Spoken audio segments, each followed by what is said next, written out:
मैं हूं शकील अहमद और आप देख रहे हैं न्यूज़ मैक्स। एक आंख वाले बाबा, जिनको आप इस तरह से भी जानते हैं कि जब नरेंद्र मोदी की पहली सरकार बनने वाली थी 2014 में, तो उसने ये दावा किया था कि नरेंद्र मोदी के आते ही देश में पेट्रोल की कीमत 30 से 35 रुपये हो जाएगी, काला धन विदेश से आ जाएगा, और उसके बाद अपने भक्तों से वोट मांगा था।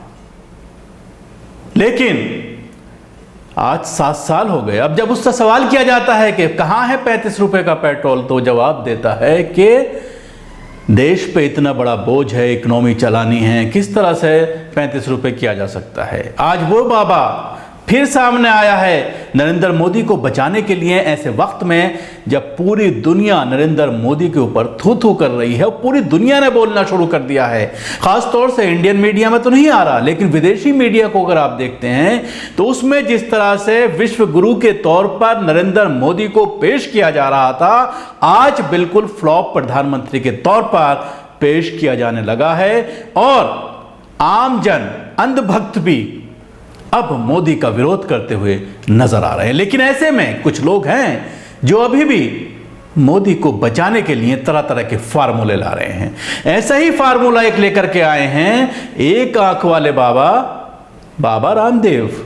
देखिए क्या कह रहे हैं वो एक शिविर के दौरान, योग शिविर के दौरान। अरे भगवान ने मुफ्त में ऑक्सीजन दे रखी है, ले ऑक्सीजन की कमी पड़ रही है, भगवान ने सारा ब्रह्मांड भर रखा है ऑक्सीजन।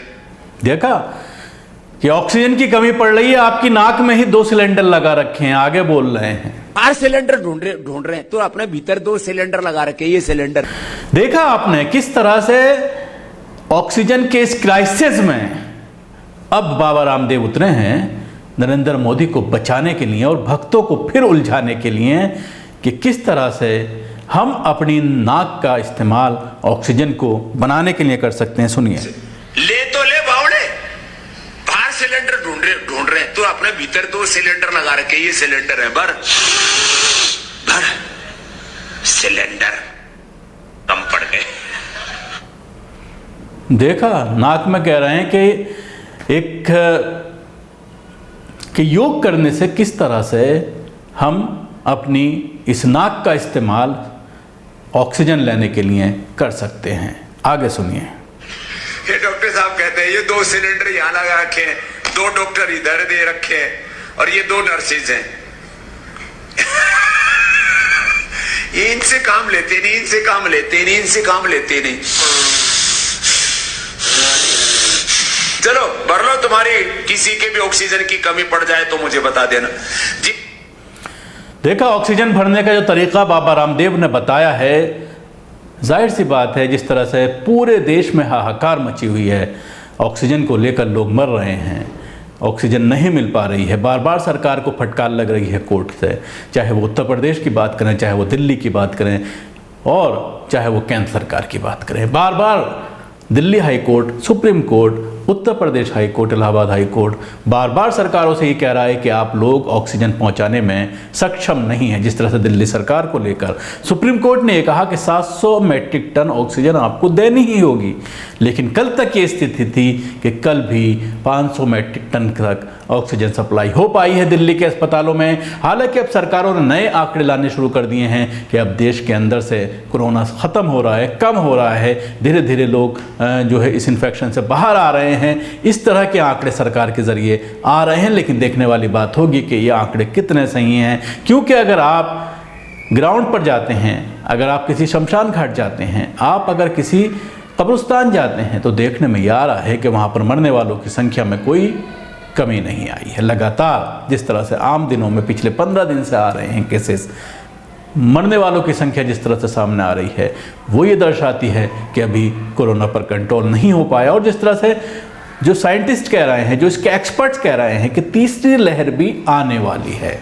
अब टीवी चैनल्स पर यह खबर चलने लगी है कि कितनी तैयारी है तीसरी लहर को लेकर। उत्तर प्रदेश सरकार का बयान आया, महाराष्ट्र सरकार का बयान आया कि हम तीसरी लहर के लिए पूरी तरह से तैयार हैं। लेकिन मीडिया उनसे ये सवाल नहीं करती कि आप तीसरी लहर के लिए तो तैयार हैं, लेकिन जो दूसरी लहर कर चल रही है उसमें आपने क्या किया, कोई सवाल नहीं किया जाता।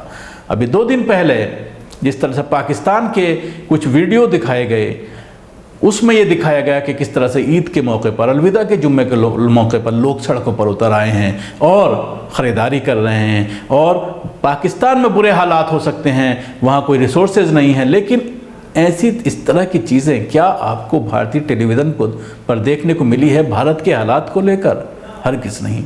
जो कुछ चीज़ें पहुंच रही हैं, जो कुछ खबरें पहुंच रही हैं, जो कुछ दृश्य पहुंच रहे हैं, शॉर्ट्स पहुंच रहे हैं, वो सोशल मीडिया की देन है कि उसकी वजह से जो स्थिति इतनी भयावह हुई है उसके कुछ दृश्य आप तक पहुंच पा रहे हैं, आम लोगों तक पहुंच पा रहे हैं। और नरेंद्र मोदी और उनकी सरकार और राज्य सरकारें किस तरह से इस आपदा में पूरी तरह से फ्लॉप साबित हुई हैं, ये दर्शाने के लिए काफ़ी है। शुक्रिया। आपको हमारा प्रोग्राम कैसा लगा ज़रूर बताएं। हमारे यूट्यूब चैनल को सब्सक्राइब करना ना भूलें, इसके साथ ही बेल आइकन ज़रूर दबाएं। सभी अहम खबरों के लिए न्यूज़ MX को सब्सक्राइब करें, साथ ही बेल आइकॉन को जरूर दबाएं। लाइक, शेयर, कमेंट करना ना भूलें।